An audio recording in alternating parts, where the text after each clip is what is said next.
I have a question around strategy. My borrowing capacity is 900,000. What would be a good strategy? One property of around 900k in Melbourne and Sydney, or option two, three properties around 350k over 2 years in regional areas in Queensland, Victoria, New South Wales.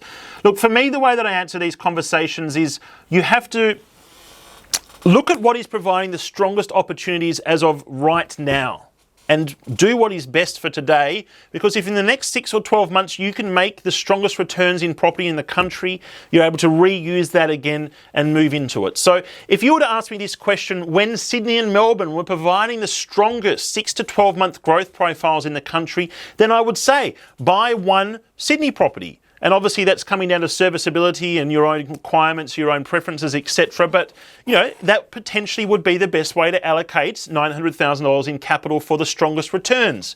If your time horizons, etc. were different for returns, it might change that requirement. But for me, growth in that first year trumps all other years.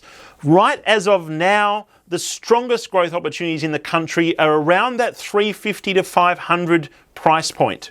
Okay, so for me, I would consider potentially purchasing one $450,000 property now and then coming back and in 6 months' time or whenever you're ready to purchase again, look at what is providing the strongest opportunities. It might be at the 600 price point, it might be at the 300 or $400,000 price point. So maybe focusing and just keeping half your powder dry or maybe 60% of your powder dry, purchasing one now, and then when you're ready again, looking at where those strongest opportunities are, because you want to be making money as quickly as possible, right? Time is money.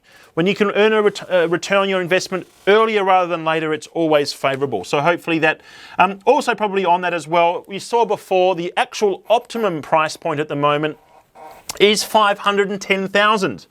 But I'm doing this every day. You know, we're buying many properties every week for clients all across the country. And I am seeing some very strong deals at the low threes right up to the 600,000 price points, if not slightly above, right? So that's, for me, anywhere in that range, I'm not giving up anything in terms of the quality and the capital growth profiles of these properties.